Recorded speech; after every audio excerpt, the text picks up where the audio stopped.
২৪ ঘন্টায় কক্সবাজারে ১৫১ মিলিমিটার, চট্টগ্রামে ১৪৩ মিলিমিটার ও কুমিল্লায় ৪৯ মিলিমিটার বৃষ্টিপাত রেকর্ড করা হয়েছে। তবে ফেনীতে রেকর্ড নেয়াই সম্ভব হয়নি, জানিয়েছে আবহাওয়া অফিস।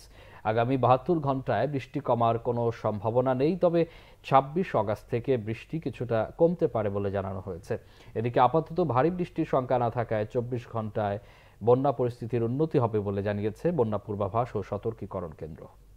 আগামী ৭২ ঘন্টায় যে পূর্বাভাস, তাতে বৃষ্টিপাত বিশেষ করে দক্ষিণ পূর্বাঞ্চল এবং পূর্বাঞ্চল এবং উত্তর পূর্বাঞ্চল এই সকল জায়গাগুলোতে কিন্তু বৃষ্টিপাত, ভারী থেকে অতি ভারী বৃষ্টিপাত অব্যাহত থাকবে। তারপরে ২৬ তারিখের পরে গিয়ে হয়তো বা বৃষ্টিপাতের কিছুটা হ্রাস হতে পারে। ভারতের ত্রিপুরা রাজ্যে খুব ভারী বৃষ্টিপাতের পূর্বাভাস নেই এবং বৃষ্টিপাতের যে প্রাবল্য ছিল সেটা আগের তুলনায় কমে আসার সম্ভাবনা রয়েছে এবং নদ নদীর পানি ইতিমধ্যেই উজানে ধীরগতিতে কমছে।